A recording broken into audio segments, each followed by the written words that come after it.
আজ আপনাদের দেখাবো আমার ভীষণ ভালো লাগার একটা জায়গা। এটা হলো আমাদের সেই মামার বাড়ি। বাড়িটা 100 বছরের পুরনো। এখানে আছে একটা সুন্দর ছাদ বাগান। ছাদ বাগানের প্রধান আকর্ষণ এই পাখিগুলো। এগুলো হলো নানা রঙের বদ্রি পাখি। সবসময় কি সুন্দর কিচিরমিচির করেই চলেছে।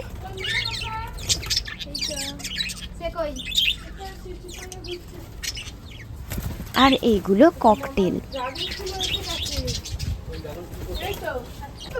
এবার বাগানটা ঘুরে দেখাই। বিভিন্ন রকমের সব গাছপালা। বেশিরভাগ গাছেরই কিন্তু আমি নাম জানি না। আছে বোগেনভেলিয়া, গন্ধরাজ, নানা রঙের সব দোপাটি, কামিনী, আরও নানান ধরনের গাছ।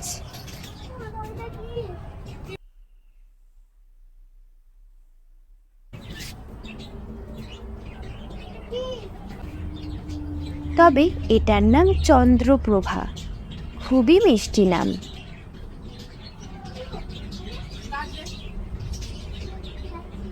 আর এটা তো নয়নতারা।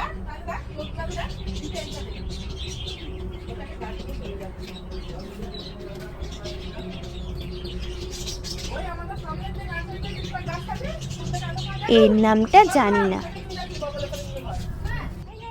এটা কাঞ্চন ফুল।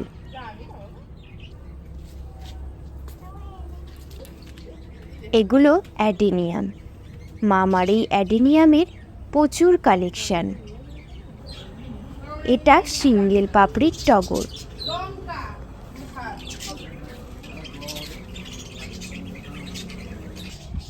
এটা দোপাটি, ভেতরের দিকে খেজুর পাতার মতো দেখতে। এটা সাগোপ্লাম। সারা বছর এখানে ফুল এবং সবজি চাষ করেন মামা। ছাদের কার্নিশে সারা বছর লাগানো থাকে পুঁই গাছ, নটি গাছ, ঢ্যাঁড়স গাছ, লঙ্কা গাছ, আরও কত কী। এখন তো বর্ষাকাল, তাই এখন গাছ তুলনামূলকভাবে অনেক কম। শীতকালে পুরো ছাদ ভরে থাকে রং বেরঙের ফুল আর সবজিতে। এবার শীতকালে আপনাদেরও নিয়ে আসব, দেখবেন মন ভরে যাবে।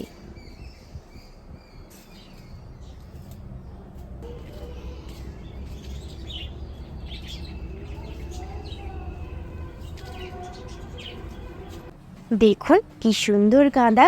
এগুলো সারা বছর ফুটে থাকে। এগুলো স্ট্রবেরি, শীতকালে ফল দেবে।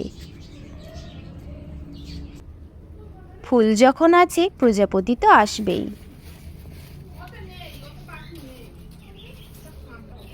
এখানে গাছেদের জন্য খাবার তৈরি হচ্ছে। আর এটা এক ধরনের জবা। এটা হচ্ছে আবার লাল হয়ে যাবে। এটা পাতাগুলো না ওই এটা পাতাগুলো লাল হয়ে যাবে। হ্যাঁ কখন হয় ওটা লাল হয়ে ওটা শীতের সময় হয়ে যাবে। এখন জামরুল ফুল দেখেছিস? জামরুলের ফুলের মতো দেখতে। এগুলো বিভিন্ন ধরনের পাতাবাহার। আর আছে অপরাজিতা গাছ। এখানে চন্দ্রমল্লিকার কাটিং হচ্ছে শীতকালের জন্য। এটা হলো মিলি।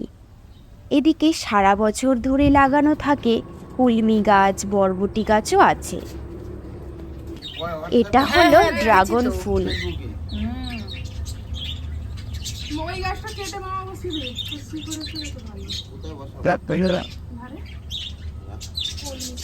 এর গাছটা দেখুন। আজ এই পর্যন্তই থাক। ভিডিওটি ভালো লেগে থাকলে অবশ্যই লাইক, শেয়ার এবং কমেন্ট করবেন।